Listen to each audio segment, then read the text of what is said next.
As Alpine chief Flavio Briatore showed in 2025, Red Bull isn't the only team in Formula One willing to make ruthless driver decisions.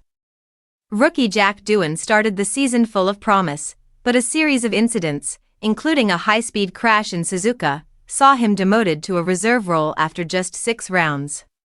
It was a harsh reminder of how unforgiving the sport can be, even for talented young drivers. Doohan never got the chance to fully showcase his potential.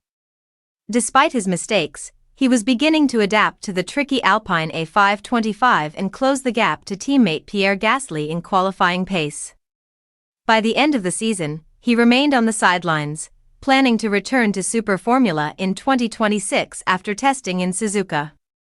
Part of the challenge was that Alpine had already signed former Williams driver Franco Colapinto during the off-season.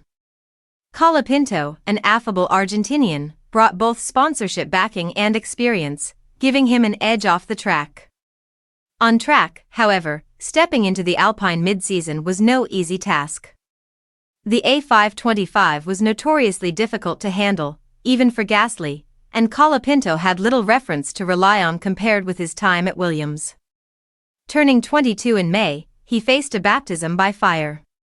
Despite some public criticism from Briatore, Colapinto did enough to keep his seat until the end of the year. He gradually closed the gap to Gasly, though the rookie struggled to make a mark, finishing 0 points behind his teammate and being outqualified 17 times to 5. Much of this was down to Alpine shifting its focus entirely to the 2026 car, leaving limited opportunities to fight for performance in the 2025 season. Colapinto summarized the year with honesty.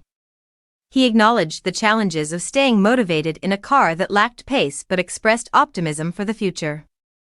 With Alpine aiming to become a strong midfield contender powered by Mercedes customer engines, the second seat will grow in value. Colapinto now faces the task of proving himself quickly if he wants to secure his position long-term, especially under the unpredictable watch of Briatore. Alpine's 2025 story is a reminder of how brutal Formula One can be for rookies. Talent alone isn't enough, timing, opportunity, and resilience are just as crucial.